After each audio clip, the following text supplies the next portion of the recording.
Assalamualaikum warahmatullahi wabarakatuh. Kami dari kelompok 2 ingin mempresentasikan materi kami yang berjudul Padang Lamun.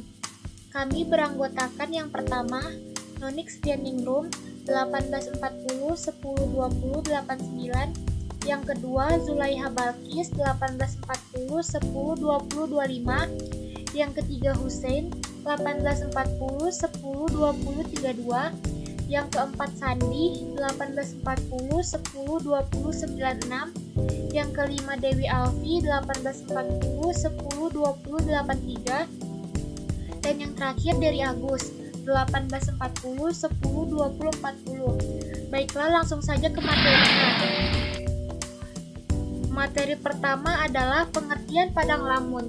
Padang lamun adalah ekosistem khas di laut dangkal pada wilayah perairan hangat dengan dasar pasir dan didominasi oleh tumbuhan lamun. Sekelompok tumbuhan anggota bangsa Alismatales yang beradaptasi di air asin. Padang lamun biasanya hanya dapat berbentuk pada bagian perairan laut yang dangkal atau kurang dari 3 meter.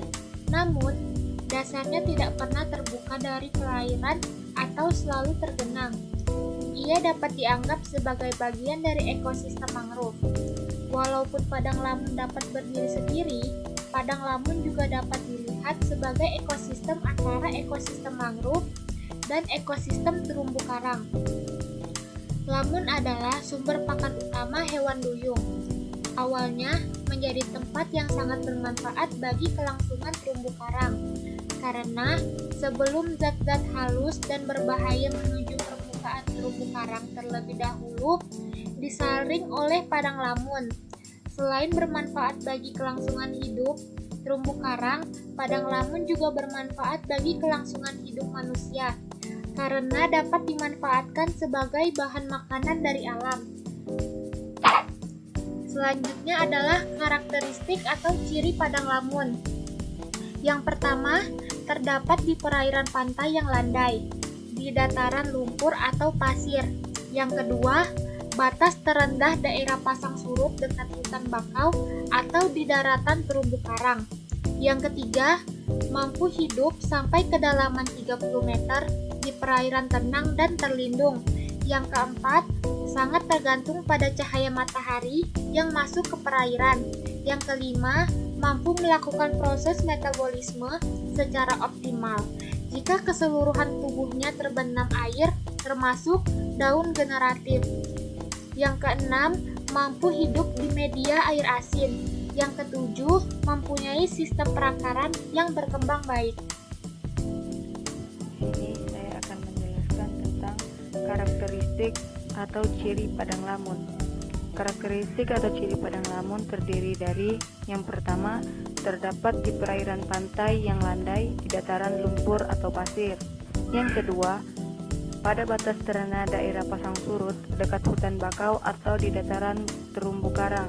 Yang ketiga, mampu hidup sampai kedalaman 30 meter di perairan tenang dan terlindung. Yang keempat, sangat tergantung pada cahaya matahari yang masuk perairan. Yang kelima, mampu melakukan proses metabolisme secara optimal jika keseluruhan tubuhnya terbenam air termasuk daur generatif. Yang keenam, mampu hidup di media air asin. Lalu yang terakhir, mempunyai sistem perakaran yang berkembang baik.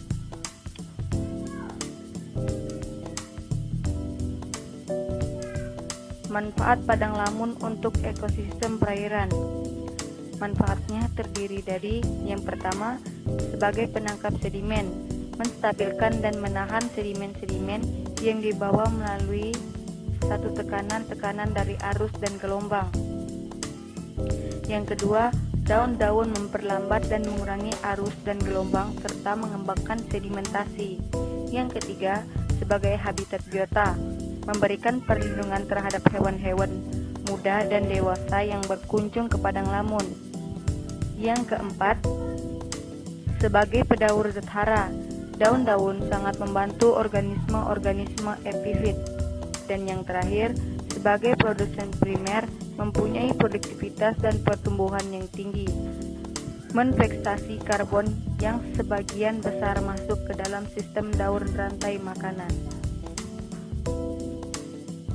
Lokasi padang lamun. Lokasi lamun ditemukan di perairan tropis yang dangkal dekat dengan pantai. Padang lamun adalah ekosistem khas di laut dangkal pada wilayah perairan hangat dengan dasar pasir dan didominasi oleh tumbuhan lamun, sekelompok tumbuhan anggota bangsa Alismataeles yang beradaptasi dari air asin. Padang lamun biasanya hanya dapat terbentuk pada bagian perairan laut yang dangkal, kurang dari 3 meter. Namun dasarnya tidak pernah terbuka dan dari perairan atau selalu tergenang. Ia dapat dianggap sebagai bagian dari ekosistem mangrove walaupun padang lamun dapat berdiri sendiri. Padang lamun juga dapat dilihat sebagai ekosistem antara ekosistem mangrove dan ekosistem terumbu karang. Awalnya menjadi tempat yang sangat bermanfaat bagi kelangsungan terumbu karang karena sebelum zat-zat halus dan berbahaya menuju permukaan terumbu karang terlebih dahulu disaring oleh padang lamun. Selain bermanfaat bagi kelangsungan hidup terumbu karang, padang lamun juga bermanfaat bagi kelangsungan hidup manusia karena dapat dimanfaatkan sebagai bahan makanan. Wilayah penyebarannya ini di seluruh perairan Indonesia.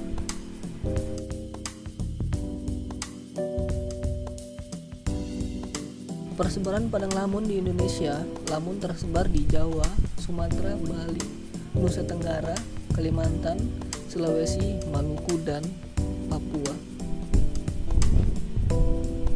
Di Indonesia sampai saat ini telah tercatat 12 spesies lamun dan 1 spesies lagi yang mungkin didapatkan. Spesies terakhir ini didapatkan di Filipina dan di Sarawak, tetapi di Filipina tidak mempunyai Halophila decipens yang didapatkan di Indonesia. Informasi mengenai sebaran lamun di perairan Indonesia masih sangat langka. Data sebaran lamun di perairan laut dangkal Indonesia dapat didapatkan dari informasi yang dikumpulkan oleh Den Hartog 1970, Sugiarto dan Polunin 1981, serta Kiswara 1984. Den Hartog memberikan informasi sebaran lamun di Indonesia berdasarkan pada koleksi herbarium yang dikumpulkan dari masa pemerintahan Belanda sampai masa kemerdekaan. Dari ke-12 spesies lamun yang terdapat di perairan Indonesia, terdapat 1 spesies yang penyebarannya terbatas di wilayah Indonesia bagian timur, yaitu Thalassodendron ciliatum. Selain itu terdapat 2 spesies yang sebenarnya sempit sekali dibanding spesies lainnya, yaitu Holophila sinulosa yang tercatat hanya di 4 lokasi, yaitu Kepulauan Riau, Anyer, Baluran Utara, dan Irian, serta decipens yang tercatat di 3 lokasi, yaitu Teluk Jakarta, Teluk Moti-Moti, dan Kepulauan Aru.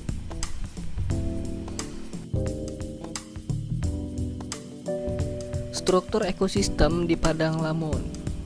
Struktur penting yang dimiliki lamun yaitu rimpang, daun, akar, bunga, dan buah. Rimpang lamun tersebut sangat panjang dan setiap interval tertentu akan membentuk rimpang vertikal yang nantinya tumbuh daun dari basah area. Percabangan hasil dari rimpang horizontal ini akan membentuk tutupan lamun yang luas yang biasa disebut padang lamun. Selain itu, rimpang berperan dalam perpanjangan lamun, menghubungkan satu tegakan dengan tegakan lainnya dan menjaga integrasi dalam kumpulan lamun tersebut. Sebagian besar lamun memiliki struktur daun pita yang panjang dan sempit. Namun ada beberapa genus yang memiliki daun berbentuk bulat, yaitu Halophila, dan silindris, yaitu Syringodium. Luas dan ketebalan daun tiap spesies dapat bervariasi tergantung fungsi fisiologisnya. Akar lamun memiliki struktur mirip tumbuhan monokotil dan tumbuhan dari rimpang apex, kecuali pada akar primordial dari biji yang berkecambah. Bentuk, ukuran, dan panjang akar lamun sangat bervariasi. Lamun bereproduksi dengan bentuk buah yang nanti pecah mengeluarkan biji. Padang lamun merupakan ekosistem yang terdiri dari 1 atau lebih spesies lamun yang berinteraksi dengan faktor biotik dan abiotik di lingkungannya.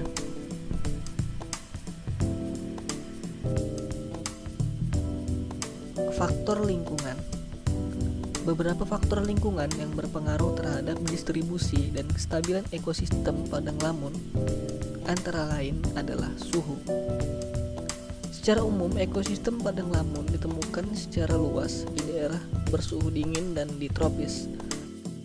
Hal ini mengindikasikan bahwa lamun memiliki toleransi yang luas terhadap perubahan temperatur. Kondisi ini tak selamanya benar jika kita hanya memfokuskan terhadap lamun di daerah tropis, karena kisaran lamun dapat bertumbuh optimal hanya pada temperatur 28-30 derajat Celcius. Kemudian ada salinitas. Kisaran salinitas yang dapat ditolerir tumbuhan lamun adalah 10-40 dan nilai optimumnya adalah 35. Penurunan salinitas akan menurunkan kemampuan lamun untuk melakukan fotosintesis. Kemudian ada kedalaman. Selanjutnya, substrat. Padang lamun hidup pada berbagai macam tipe sedimen, mulai dari lumpur sampai karang. Kebutuhan substrat yang utama bagi pengembangan padang lamun adalah kedalaman sedimen yang cukup. Selanjutnya ada derajat keasaman. Dan yang terakhir, kecepatan arus, di mana produktivitas padang lamun juga dipengaruhi oleh kecepatan arus perairan. Pada saat kecepatan arus sekitar 0,5 meter per detik, jenis Thalassia testudium mempunyai kemampuan maksimal untuk tumbuh. Ancaman padang lamun. Kegiatan manusia yang berdampak terhadap ekosistem lamun seperti pembuangan limbah pertanian, limbah industri, dan domestik dapat mengurangi kualitas perairan. Peningkatan sedimentasi dan input nutrisi, pengerukan dan kerusakan mekanis lainnya akibat eksploitasi berlebihan terkait pembangunan infrastruktur seperti pelabuhan, memecah gelombang, mengancam lamun, dan organisme yang hidup di dalamnya. Dampak lingkungan dari kelebihan nutrisi atau sedimen adalah penyebab yang paling umum dari penurunan padang lamun. Peningkatan nutrisi dapat menyebabkan pertumbuhan ganggang dan epifit. Epifit adalah tumbuhan yang tumbuh di permukaan tanaman lain, dan jika keberadaannya terlalu banyak, tanaman tersebut menutupi permukaan perairan dan mencegah cahaya mencapai lamun. Pengaruh langsung dari organisme lain atau bulu babi juga telah menyebabkan kerugian dalam skala yang cukup besar, serta kerusakan mekanis langsung dari aktivitas manusia yang menginjak-injak lamun dan membuang jangkar. Manfaat padang lamun. Sebagai produsen primer, lamun memiliki tingkat produktivitas primer tertinggi bila dibandingkan dengan ekosistem lainnya yang ada di laut dangkal, seperti ekosistem terumbu karang. Yang kedua, sebagai habitat biota, lamun memberikan tempat perlindungan dan tempat menempel berbagai hewan dan tumbuh-tumbuhan atau alga. Di samping itu, padang lamun dapat juga sebagai daerah asuhan, padang pengembalaan dan makanan berbagai jenis ikan herbivora dan ikan-ikan karang. Yang ketiga, sebagai penangkap sedimen. Daun lamun yang lebat akan memperlambat air yang disebabkan oleh arus dan ombak, sehingga perairan di sekitarnya menjadi tenang. Di samping itu, rimpang dan akar lamun dapat menahan dan mengikat sedimen, sehingga dapat menguatkan dan menstabilkan dasar permukaan. Jadi, padang lamun di sini berfungsi sebagai penangkap sedimen dan juga dapat mencegah erosi. Yang keempat, sebagai pendaur zat hara. Lamun memegang peranan penting dalam pendauran sebagai zat hara dan elemen-elemen yang langka di lingkungan laut, khususnya zat-zat hara yang dibutuhkan oleh algae epifit. Yang kelima, menstabilkan dan menahan sedimen-sedimen yang dibawa melalui tekanan-tekanan dari arus dan gelombang. Selanjutnya, daun-daun memperlambat dan mengurangi arus dan gelombang serta mengembangkan sedimentasi. Selanjutnya, memberikan perlindungan terhadap hewan-hewan muda dan dewasa yang berkunjung ke padang lamun. Selanjutnya, daun-daun sangat membantu organisme yang tinggi. Selanjutnya, menfiksasi karbon yang sebagian besar masuk ke dalam sistem daur rantai makanan. Bismillahirrohmanirrohim. Baiklah, saya akan melanjutkan presentasi saudari Sandi ini sebagai berikut, yaitu yang pertama, fauna yang ada di padang lamun. Nah, di samping itu, berbagai jenis hewan dan ikan juga menggunakan padang lamun. Padang lamun ini sebagai tempat memijah dan membesarkan anak-anaknya. Di antaranya adalah ikan barong yang disebut juga dengan nama latinnya yaitu Siganus spp, dan beberapa jenis udang